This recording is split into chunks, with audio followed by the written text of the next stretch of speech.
Hello, today is Friday, November 6th, 2020. I'm Joe Schmidt from TC2, and this is Staying Connected.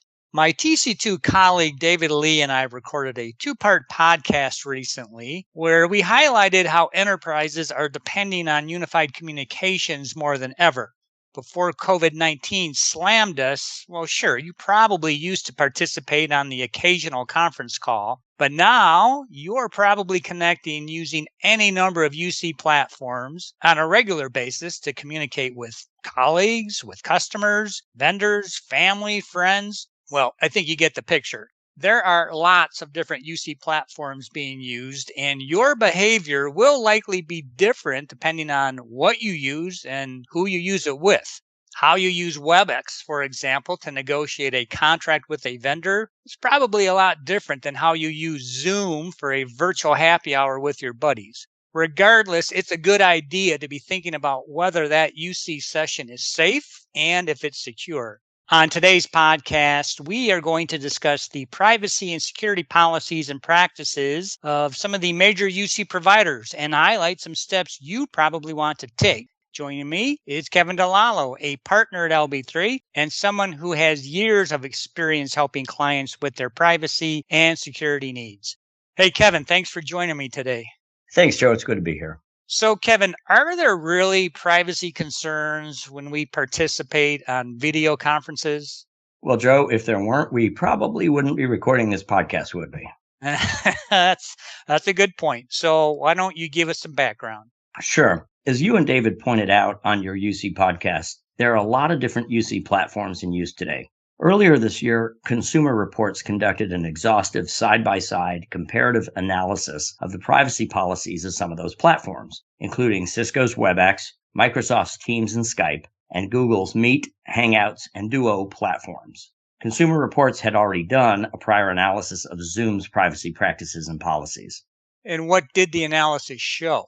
The analysis concluded that all the leading platforms and most of the other lesser-known competitors enable participants to surreptitiously record meetings without the knowledge or consent of other participants. Now, when the host is making a recording, most of the platforms inform the other participants by displaying a red circle or some comparable indicator. But regardless of whether a recording is authorized or not, once it's recorded, the recording can be copied and shared with third parties.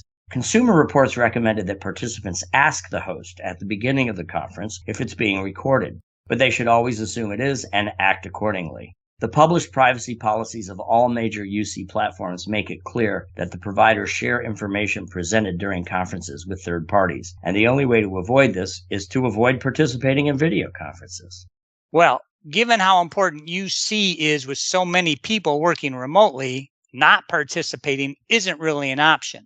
You're right. It's not. So a related Consumer Reports study offered 4 suggestions to protect the privacy of casual users of these services. First, stick to one platform and get to know its nuances and its features rather than dabbling with a bunch of competing services. Second, use outside privacy tools such as a burner email address to log in and a reputable password manager to create a complex password and keep track of it.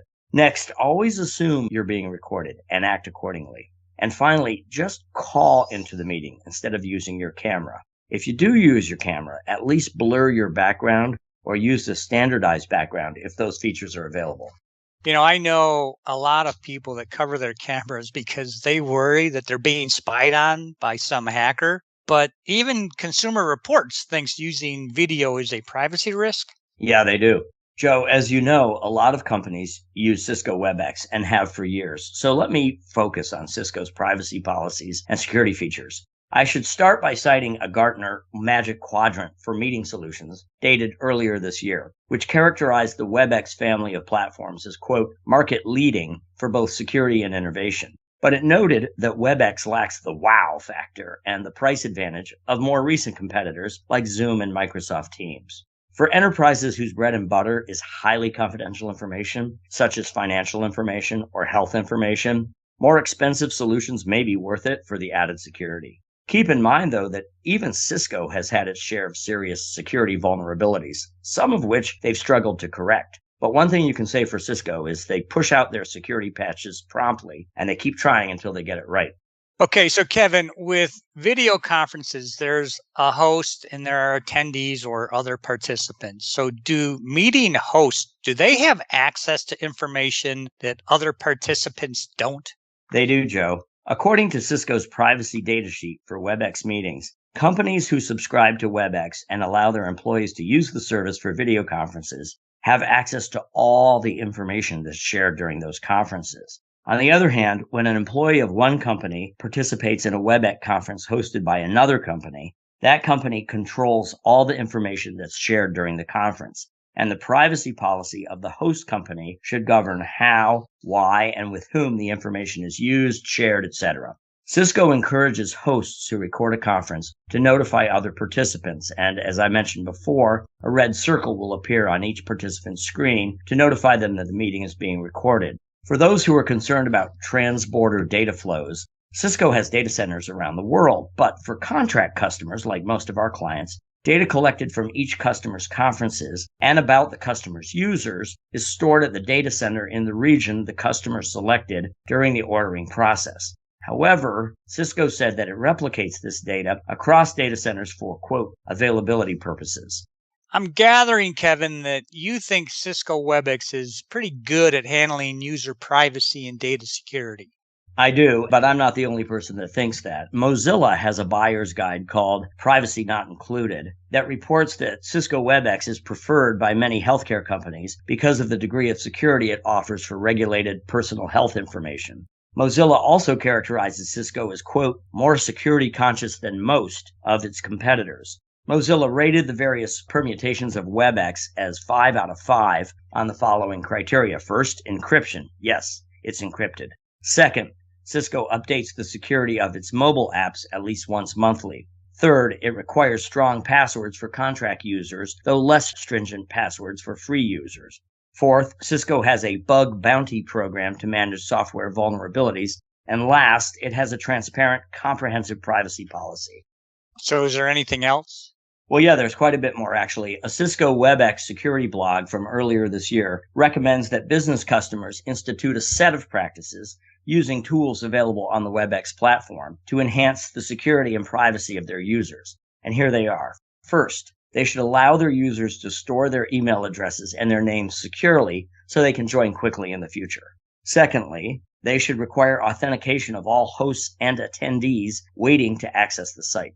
Next, they should use various lock controls and meeting participation ejection protocols. When hosting a meeting, they should customize meeting access security to meet their own peculiar requirements. They should allow meetings to be unlisted from public calendars. Hosts should carefully control screen sharing and recording functions. Meetings should automatically end after a certain time or if only one attendee remains. And finally, attendees should be required to have an approved account to join a meeting. You know, those sound like good practices for all video conferencing platforms. Yeah, I agree. Let me leave you with a few more. Cisco also suggests a user auto-lock personal meeting rooms 10 minutes after a meeting starts, and that they use and enforce complex passwords. Listeners should also check out the business blog on the Federal Trade Commission's website, which has pointers to enhance the security and privacy of video conferences. The FTC warns that, quote, no conferencing service can guarantee the security of your information, so consider alternatives if you need to talk about particularly sensitive topics. Not surprisingly, the FTC has noted that enterprise-grade conferencing services purchased pursuant to contract will offer greater protections of privacy and security than free off-the-shelf versions of the various conferencing platforms. Okay, thanks, Kevin. Now, you've provided some really useful insight into how Cisco and some of the other UC providers deal with privacy. And those tips that you offered, those can be applied by all enterprise users. If you need some help developing a UC privacy policy, maybe you'd like to discuss privacy issues, or perhaps you just have general ICT questions, you can contact Kevin directly or me or any of our LB3 and TC2 colleagues by giving us a call or sending us an email.